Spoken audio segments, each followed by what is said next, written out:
Hello everyone. In this video we are going to discuss about hypothyroidism. It is important both for UG and PG students. Questions may be asked both in form of short note or long question or as a part of long question frequently asked in viva.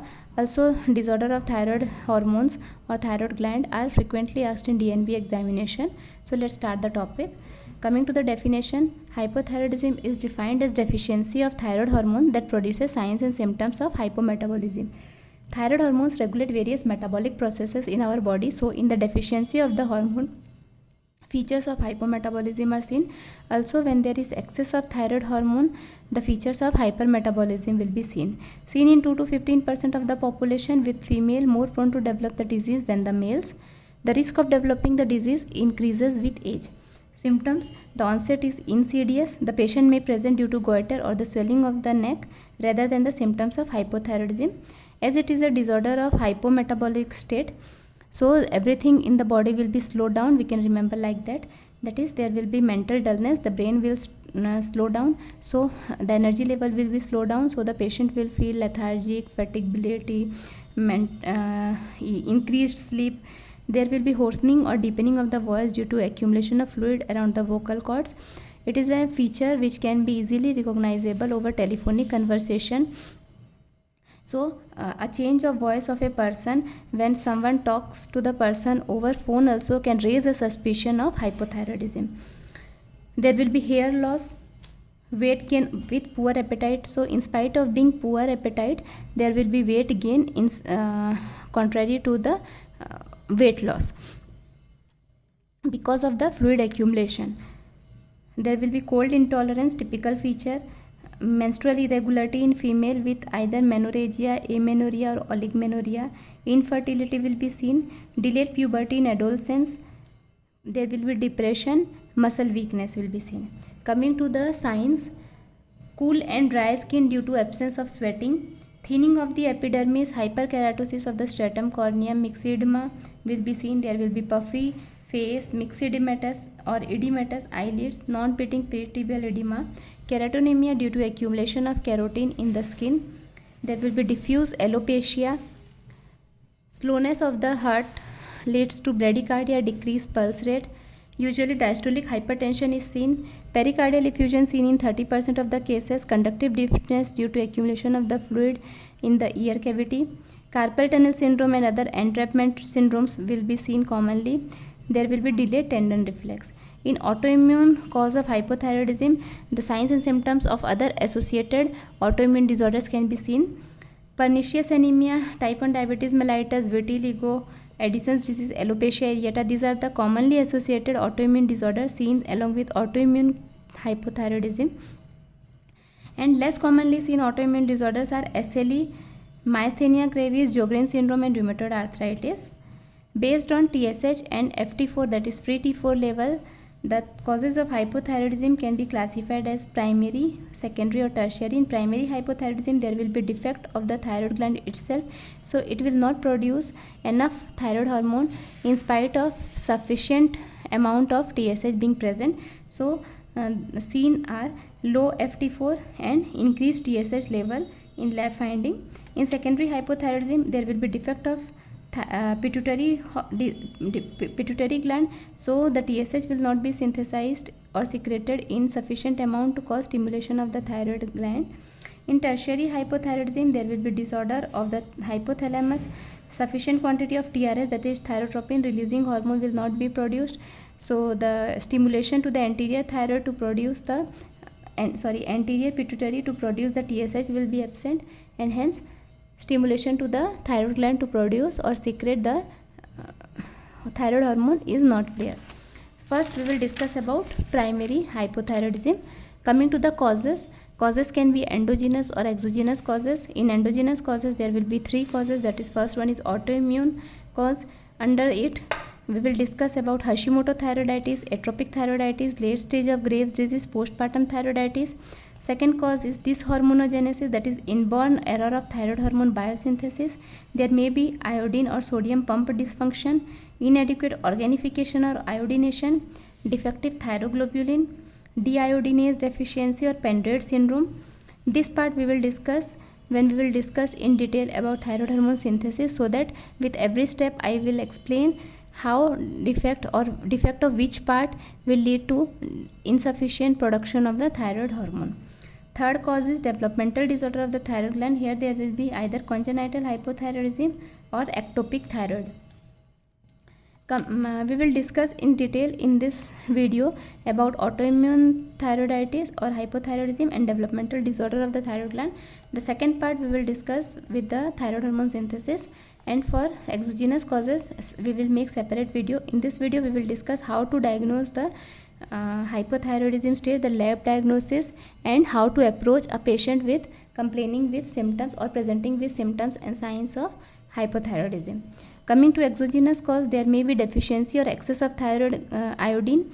So both deficiency or excess may lead to hypothyroid state. So a sufficient amount or adequate amount of iodine is needed. Drugs like thionamide, lithium, nitroprusside, amiodarone, they may cause hypothyroidism. So it is an important MCQ question. Dietary goitrogens, radiation-induced hypothyroidism, surgical removal of the thyroid gland, viral or bacterial thyroiditis may lead to hypothyroidism. These are the exogenous causes. First, coming to autoimmune hypothyroidism or AITD, prevalence is 4 per 1000 women and 1 per 1000 men.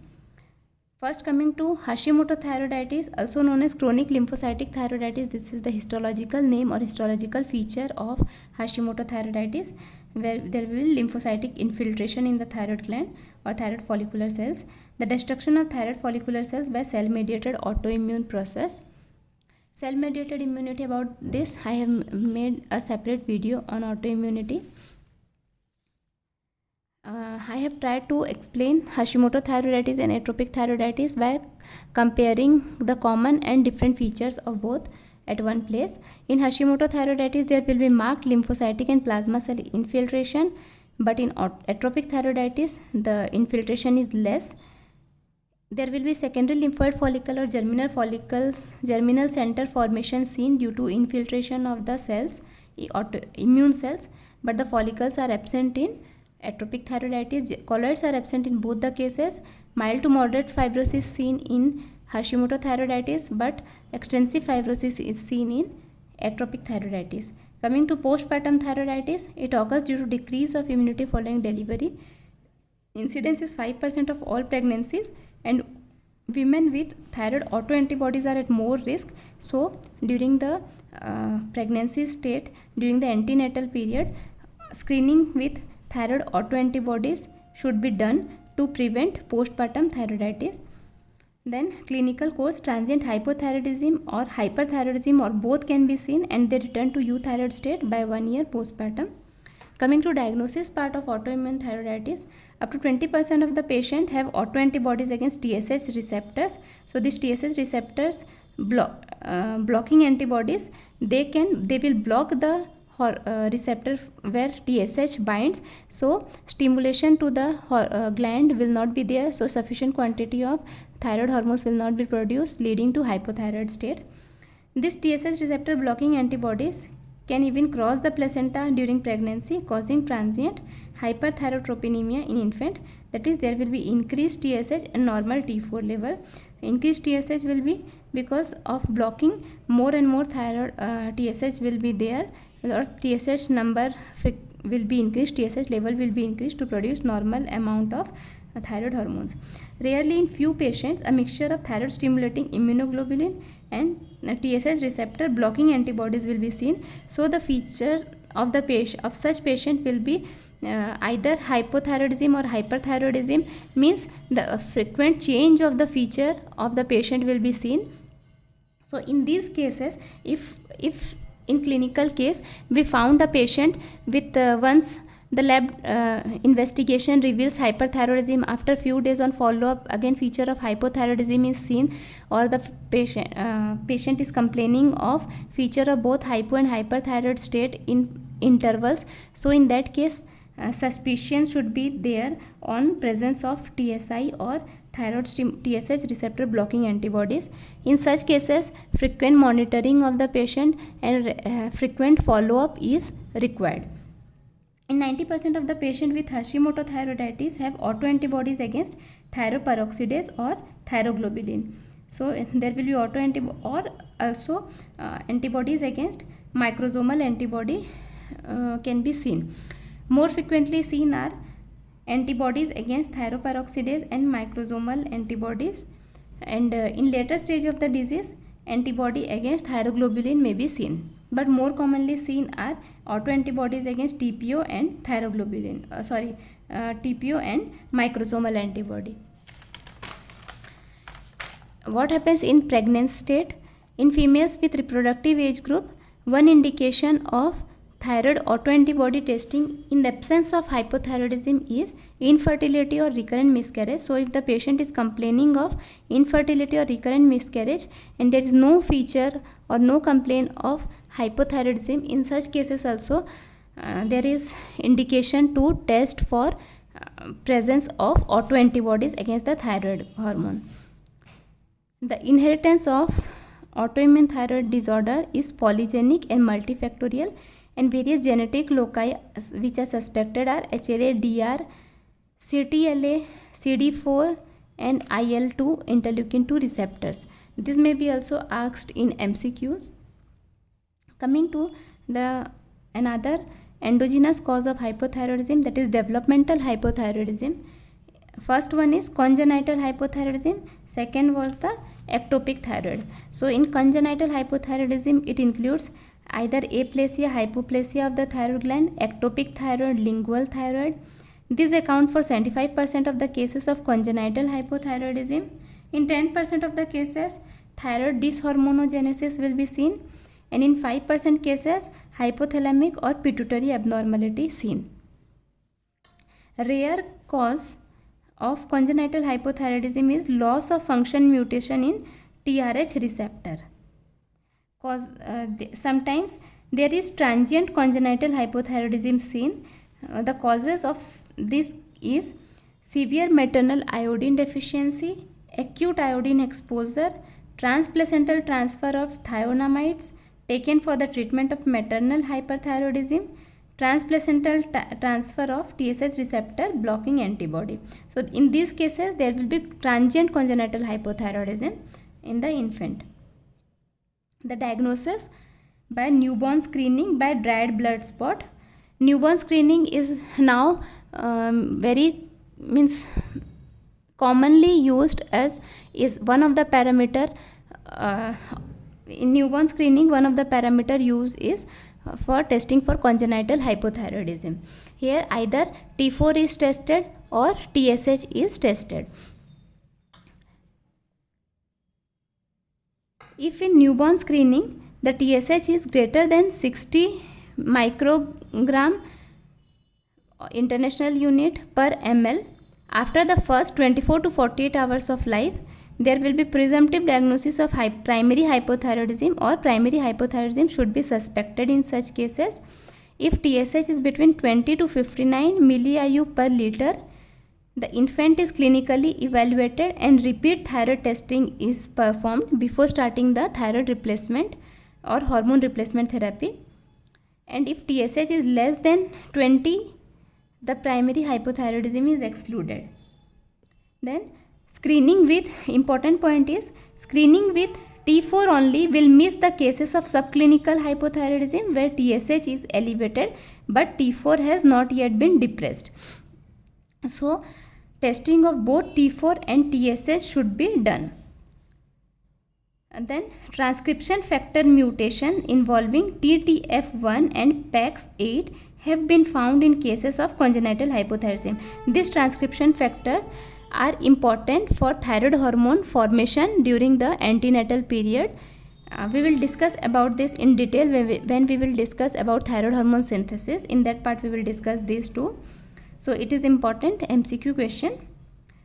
So as these two transcription factor mutation are found to be involved in few cases of, or in some cases of congenital hypothyroidism, but molecular testing still now has not gained much popularity for screening of congenital hypothyroidism. Coming to lab evaluation, the 2 to 3 year back in DNB examination, one question was asked about laboratory diagnosis of hypothyroidism. In that we can explain about different types of hypothyroidism and the diagnosis of that. In later part of the video, we will discuss about a common approach to a patient presenting with features of hypothyroidism. So for autoimmune hypothyroidism, we had already discussed the laboratory evaluation, which autoantibodies should be tested for, and what are the steps to be taken. For congenital hypothyroidism, how testing should be done. Now coming to the laboratory evaluation of hypothyroidism itself. Usually low FT4 or low free T4 and TSH greater than low FT4 and TSH greater than 10 milli-IU per ml, it is referred to as clinical hypothyroidism or overt hypothyroidism, where treatment should be started immediately. Then important point here is circulating FT3 level is usually normal in 25% of the cases with low FT4. It is due to increased deiodinase activity, means only 20% of the T3 or FT3 is originated from the thyroid gland, but 80% of the T3 or FT3 is produced at the periphery by the deiodination of T4. So by the activity of deiodinase, we will discuss about this in our another video, where we will discuss about thyroid hormone synthesis. So what happens when there is deficiency of FT4? There will be deficiency of FT3, so there will be upregulation of deiodinase enzyme to produce more T3 in the periphery. Hence, in many cases we will find that in spite of low FT4 and with features of hypothyroidism, there will be normal level of FT3. Hence, FT3 measurement is not indicated, or it is not a good marker to explore or to evaluate for for patient with feature of hypothyroidism. In cases with autoimmune thyroid disease, fine needle aspiration biopsy is done to confirm, for confirmation. Now coming to other lab investigation which are seen are normocytic or macrocytic anemia are seen associated, increased creatine kinase activity due to myopathy, hypercholesterolemia or hypertriacylglycerol level may be seen, or that is lipid abnormality will be seen in the patient with hypothyroidism.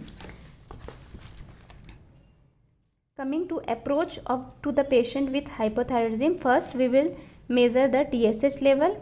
If it is elevated, either it will be elevated or it will be normal. So if it is elevated, we will measure the FT4. If the FT4 is normal, means the case is of subclinical hypothyroidism, because the TSH is increased to stimulate the thyroid gland to produce more FT4. So in early stage there will be subclinical hypothyroidism. Later on, after few days, the FT4 level will decrease in spite of being a high level of TSH, and the feature of frank hypothyroidism will develop.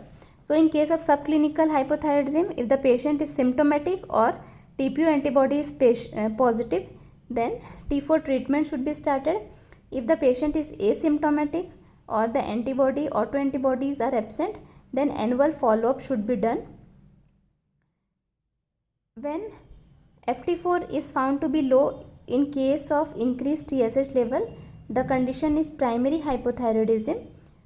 If the autoantibodies are positive, it is autoimmune thyroid disorder. If the autoantibody is negative, other cause of hypothyroidism should be searched for. If the TSH is normal and pituitary disease is suspected in the patient, then we have to measure the FT4 level. If it is low, it is case of secondary hypothyroidism, search for pituitary cause. If the TSH is normal, pituitary disease is suspected, but still FT4 is normal, then no further testing is required. If the pituitary disease is not suspected, no further testing is required. So this is the common laboratory evaluation or common approach to the patient of hypothyroidism. Hope the topic is clear. If anyone is having any doubt, please let me know in the comment section below. In next video, we will discuss about thyroid hormone biosynthesis and hyperthyroidism. Also, we will discuss about the part which we have left here, that is exogenous cause of hypothyroidism. Thank you.